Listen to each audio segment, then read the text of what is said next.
Malam itu gelap sekali di tol Cipularang. Hujan baru saja reda, menyisakan kabut tipis yang menggantung di udara. Di pos jaga kilometer 97, hanya ada satu orang yang berjaga, Pak Seno, petugas tol senior yang sudah 15 tahun kerja di jalur maut itu. Ia duduk termenung sambil menyeruput kopi termos yang sudah dingin, matanya sesekali melirik ke layar CCTV. Jalanan terlihat lengang, seperti biasa saat lewat tengah malam. Tapi ada satu hal yang membuatnya bangkit dari kursi.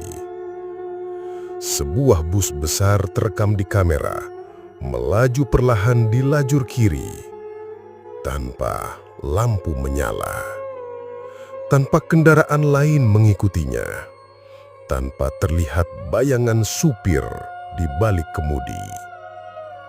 Pak Seno memincingkan mata, memperbesar layar.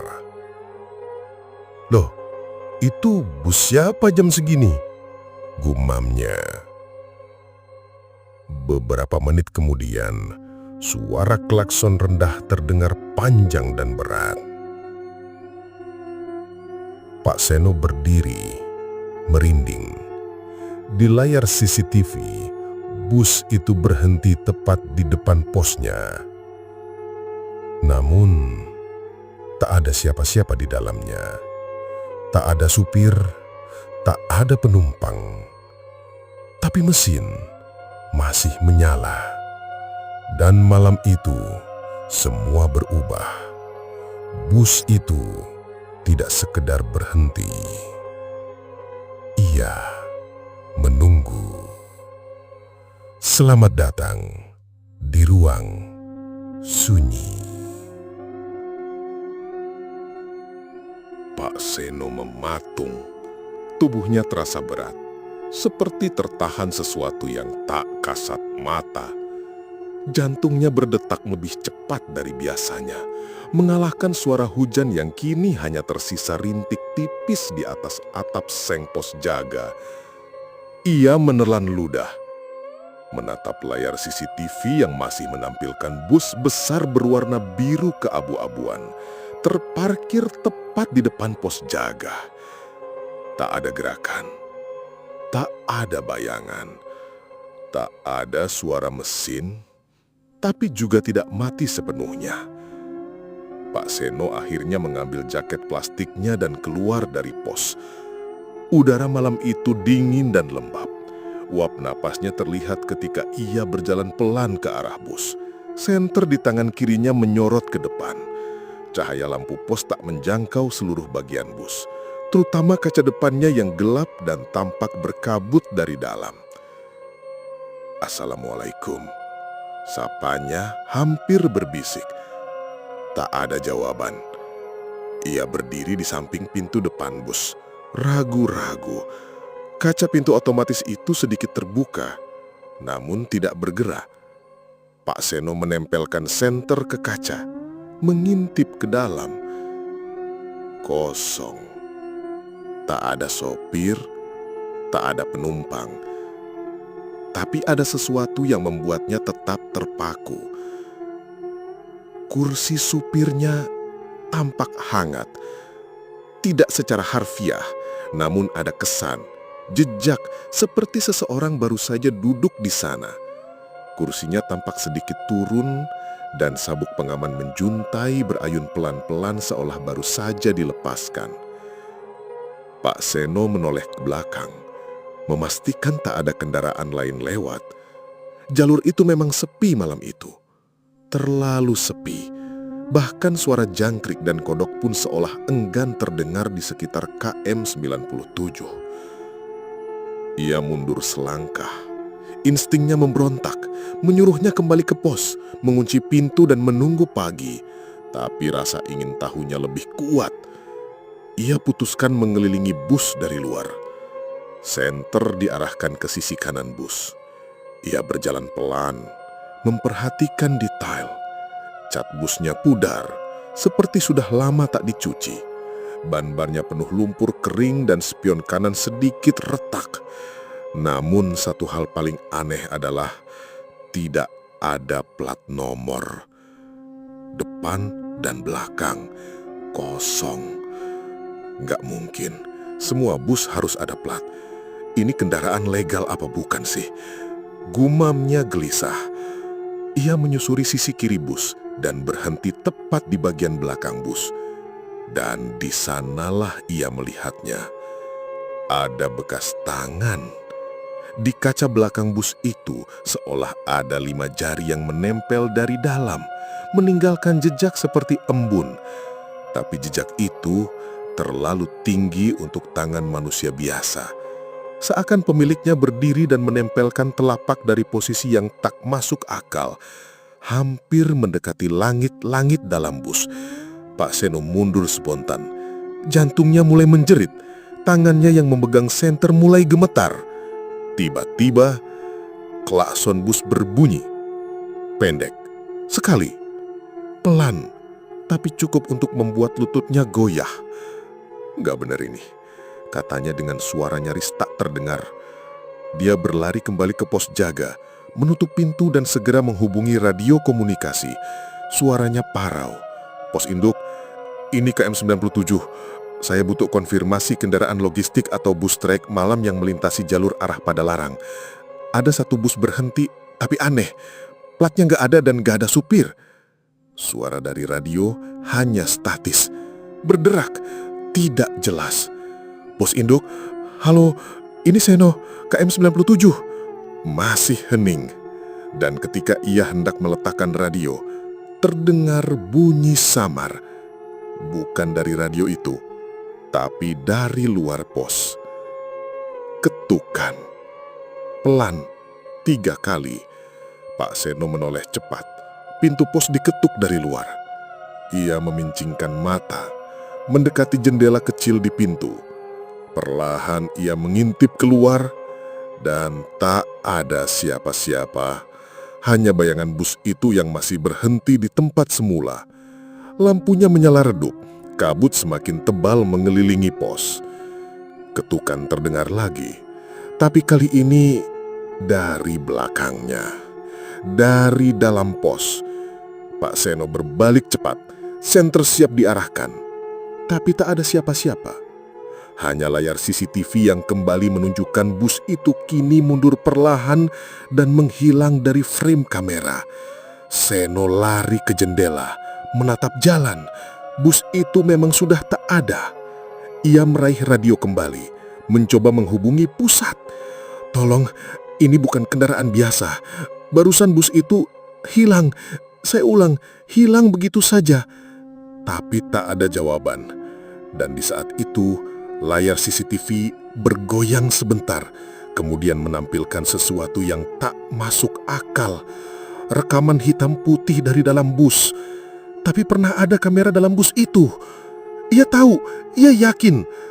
Namun kini di layar terlihat barisan kursi dalam bus penuh. Dipenuhi penumpang berwajah pucat, kepala mereka tertunduk seperti tidur. Kecuali satu. Di kursi paling belakang, seseorang berdiri menghadap kamera. Matanya hitam tanpa bola mata, dan tangannya terangkat melambai pelan ke arah Pak Seno. Seno terduduk lemas, tak bisa bicara, tak bisa bergerak, hanya bisa melihat makhluk itu perlahan tersenyum. Pak Seno tak tahu berapa lama ia terpaku di kursi. Jantungnya masih berdetak tak menentu. Tengkuknya dingin dan matanya tak bisa lepas dari layar CCTV. Sosok yang tadi melambai itu sudah tidak ada. Semua penumpang dalam rekaman entah bagaimana ikut menghilang. Yang tertinggal hanya interior bus kosong dengan sorotan hitam putih dari entah kamera siapa. Kamera yang tak pernah ia pasang. Kamera yang seharusnya tidak ada. Ia coba menarik nafas dalam-dalam. Gagal. terlalu sesak. Ruangan sempit pos jaga itu kini terasa seperti menjeratnya, seperti menutup perlahan, bukan secara fisik, tapi dalam pikirannya. Ia meraih radio lagi, kali ini dengan suara setengah memohon. "Halo, pos induk. Siapa saja? Tolong jawab saya. Ini KM97, Pak Seno bicara. Tolong." Masih senyap. Bahkan suara statik yang tadi terdengar kini ikut menghilang, seperti gelombang komunikasi diputus paksa. Pak Seno berdiri, mencoba mencari sinyal ponselnya. Ia mengangkat ponsel ke atas, ke sudut, ke arah jendela. Tak ada batang sinyal. Ia matikan, nyalakan ulang, masih nihil. Saat itulah ia sadar, jam dinding di pos juga berhenti. Pukul 1.17, jarum detik tak bergerak. Ia melirik jam tangan, sama.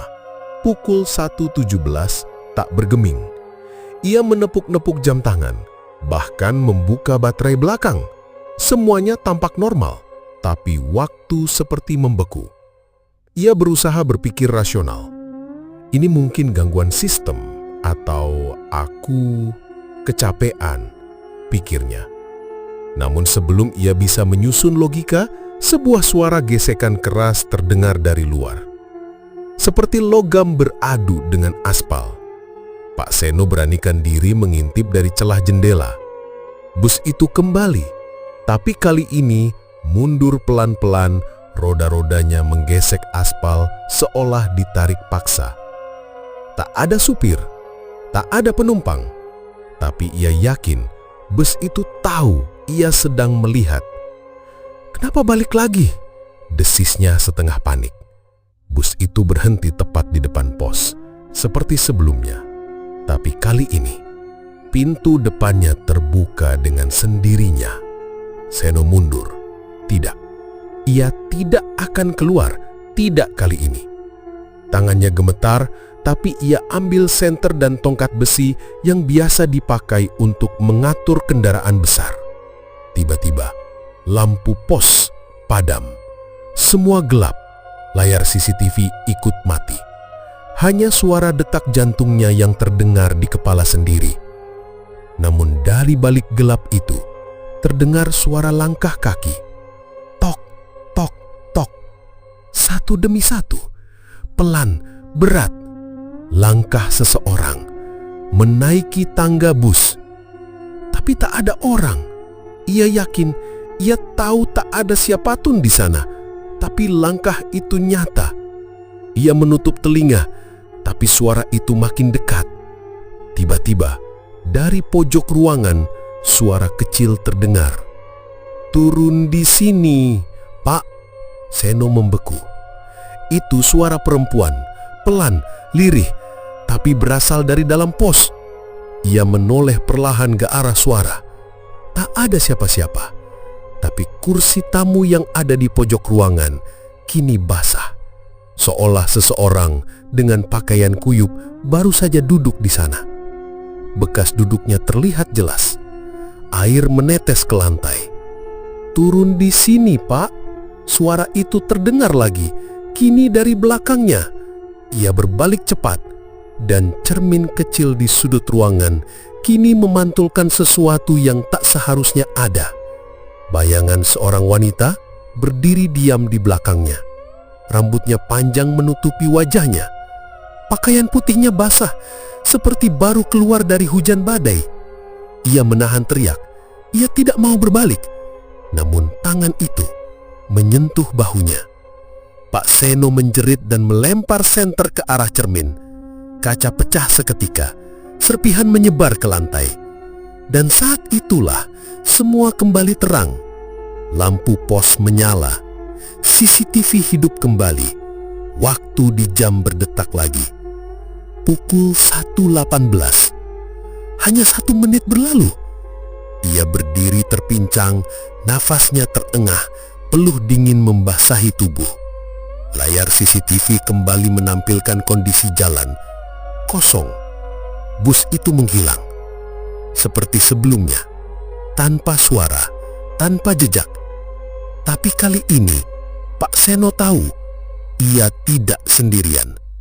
Dan satu hal paling menakutkan adalah ketika ia melihat lantai di dekat kursi tamu. Jejak kaki basah, kecil, langkah wanita, masih baru, menuju pintu keluar pos, seolah seseorang baru saja turun dari bus itu. Pak Seno duduk di kursi, masih merasakan dinginnya jejak kaki basah di lantai pos. Napasnya masih terengah dan pikirannya bercabang-cabang, mencoba merangkai apa yang barusan terjadi. Ia tahu, malam itu bukan sekadar kejadian biasa. Ia sudah melewati batas kenyataan yang ia kenal selama 15 tahun mengabdi di Tol Cipularang. Dengan tangan gemetar, ia mencoba menyalakan radio komunikasi lagi. Mungkin kali ini ada sinyal, ada orang yang bisa diajak bicara. Tapi radio tetap hening. Gelombang komunikasi yang biasa jelas-jelas terputus. Ia mengambil ponsel, mencoba menghubungi keluarga atau polisi, tapi layar ponsel tetap gelap, tanpa sinyal. Dengan putus asa, Pak Seno berdiri, berjalan ke jendela, menatap gelapnya jalanan di luar pos.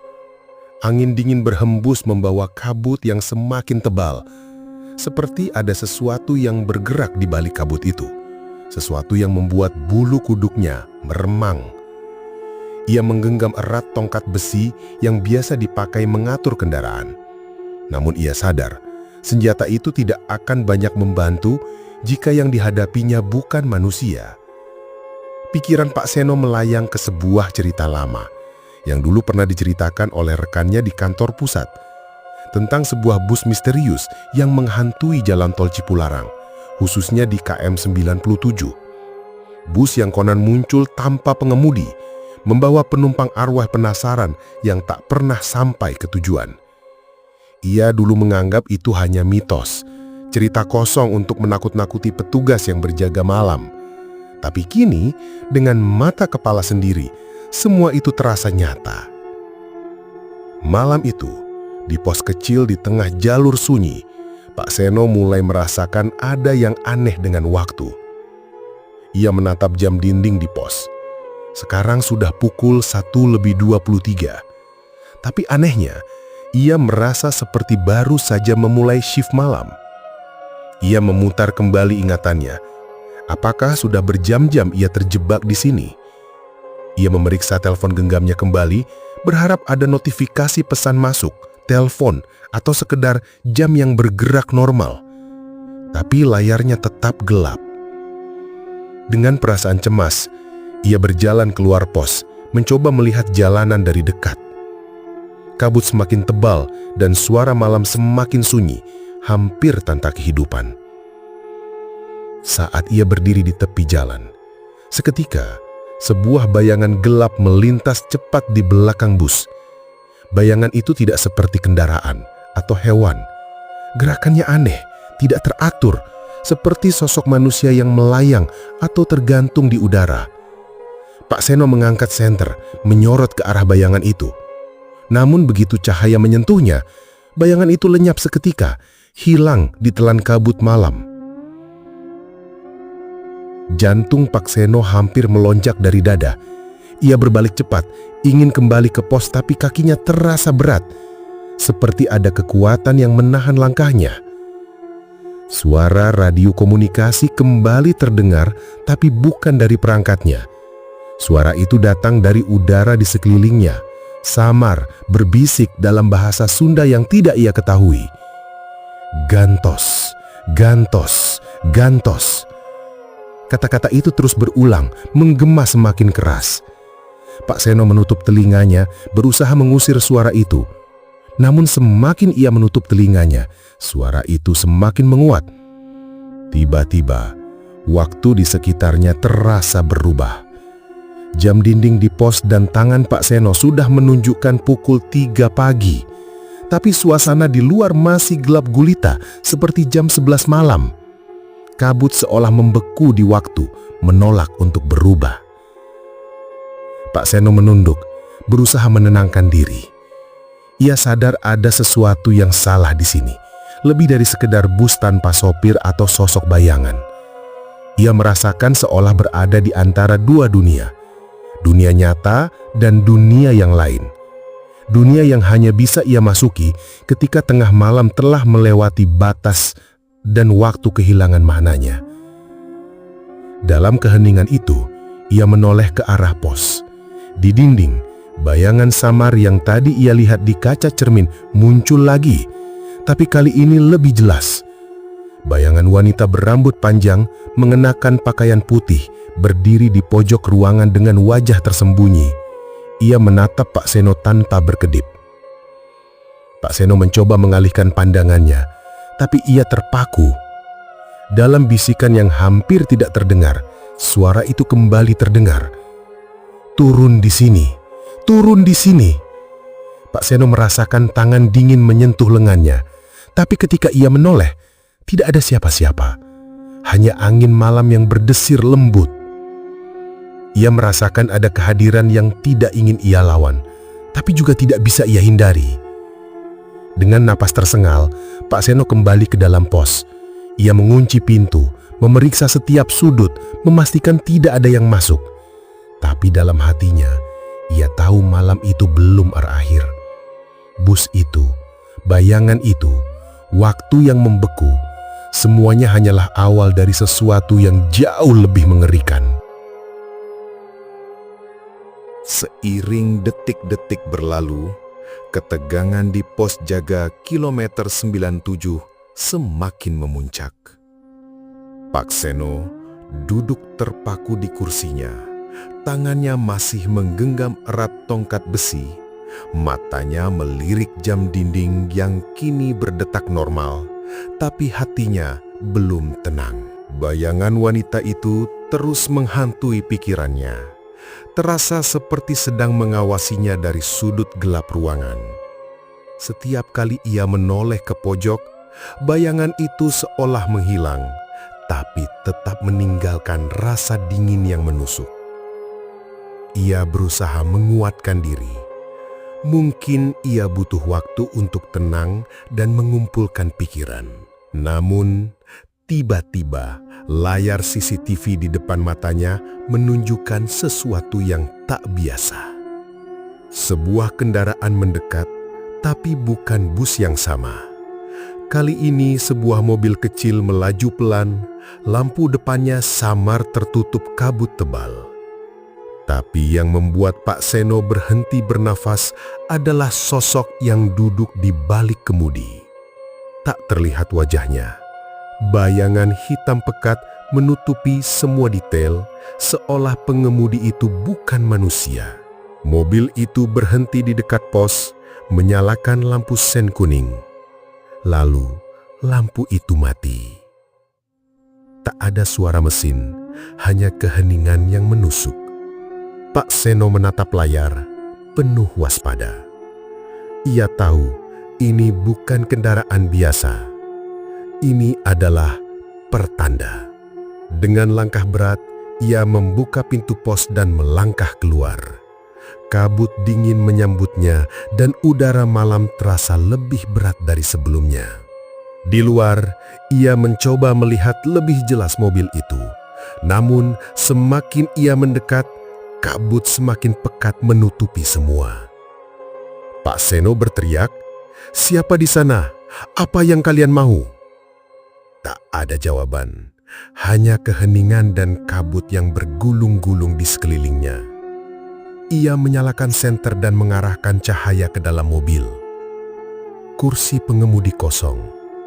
Namun, di kursi penumpang depan terlihat sesuatu yang berkilauan.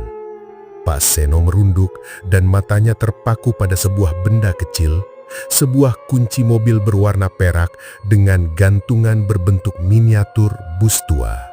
Ia mengambil kunci itu dengan tangan gemetar, membalikkannya pelan. Tak ada tulisan, tak ada nomor, hanya simbol samar yang tampak seperti roda kemudi. Sejenak, pikirannya melayang ke malam tadi. Bus tanpa supir, penumpang bayangan, waktu yang membeku. hubungannya dengan kunci ini? Saat ia mencoba berdiri, tiba-tiba suara bisikan kembali menggema. Gentos, gantos, gantos. Mengalun semakin keras dan semakin dekat. Pak Seno menutup telinga, berusaha mengabaikan. Namun suara itu seakan berasal dari dalam kepalanya sendiri. Dalam kepanikan, ia berlari kembali ke pos, mengunci pintu dengan cepat. Ia meletakkan kunci itu di meja depan dan menatapnya lekat-lekat. Tak lama, layar CCTV kembali menyala dan menunjukkan gambar yang tak pernah ia sangka. Bus tua itu muncul kembali, kali ini di ujung jalan tol. Dari dalam kabut, bus perlahan melaju mendekat tanpa suara mesin. Di jendela, bayangan penumpang terlihat samar, mata mereka kosong, wajah tanpa ekspresi. Pak Seno terpaku menonton, sadar bahwa ia semakin terjebak dalam pusaran mimpi buruk yang tak berujung.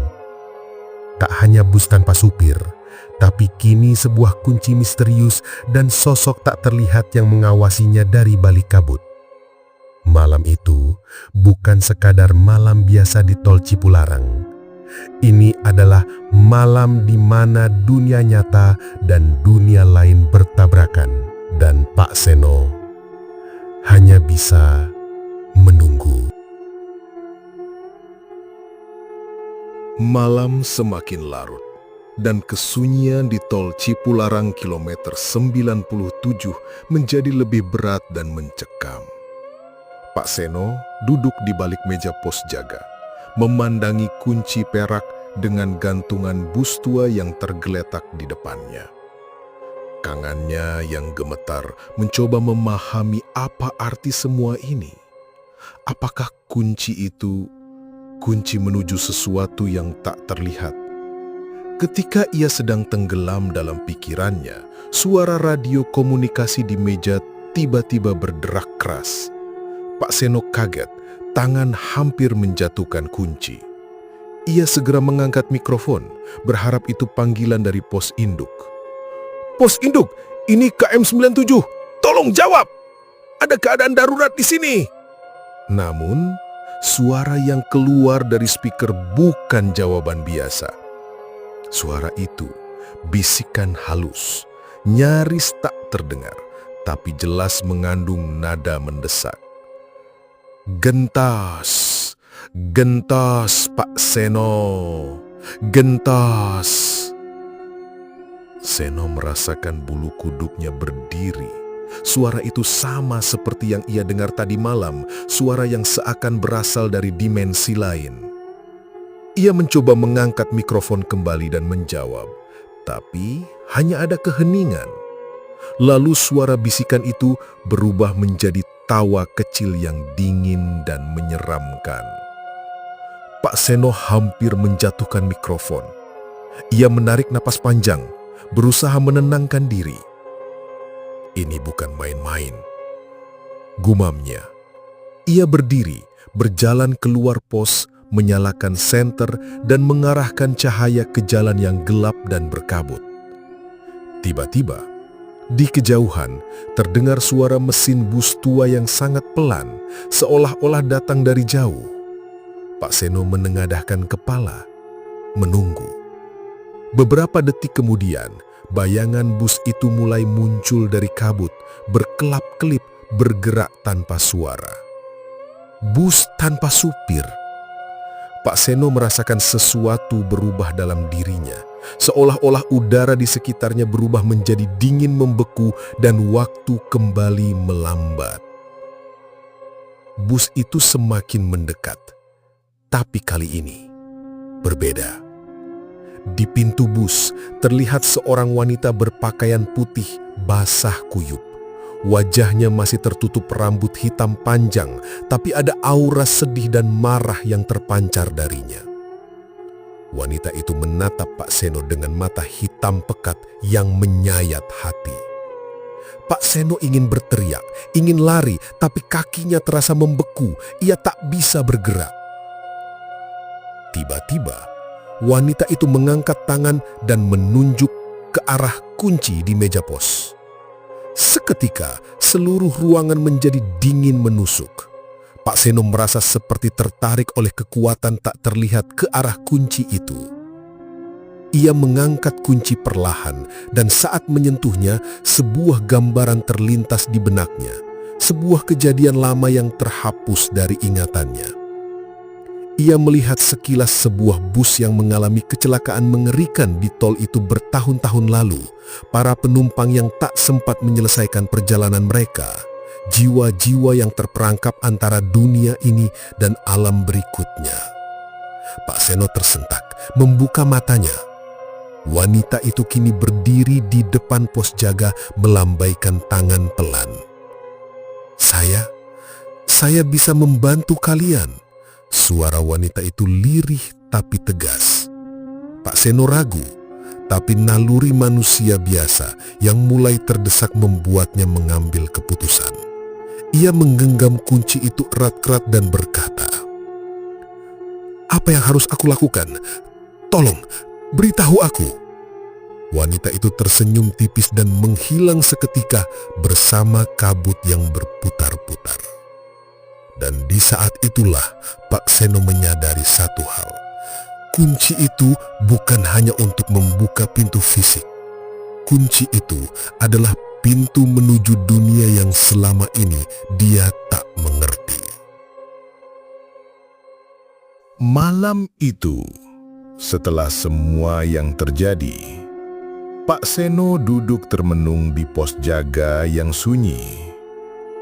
Kunci perak di tangannya terasa berat, bukan karena fisiknya, tapi karena beban misteri yang tak bisa ia lepaskan begitu saja. Bus tanpa supir, bayangan wanita, waktu yang membeku. Semua itu bukan sekadar cerita horor untuk menakut-nakuti petugas malam. Ini adalah peringatan bahwa di balik kesunyian tol Cipularang, ada dunia lain yang diam-diam mengintai. Pak Seno tahu, malam itu bukan akhir.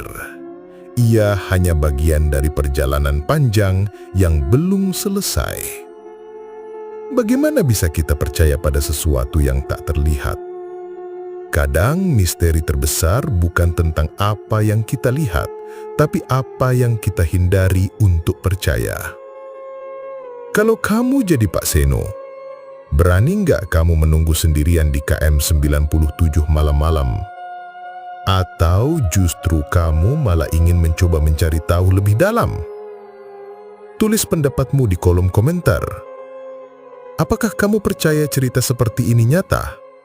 Atau cuma mitos biasa di tol Cipularang? Nantikan kisah mencekam berikutnya hanya di Ruang Sunyi.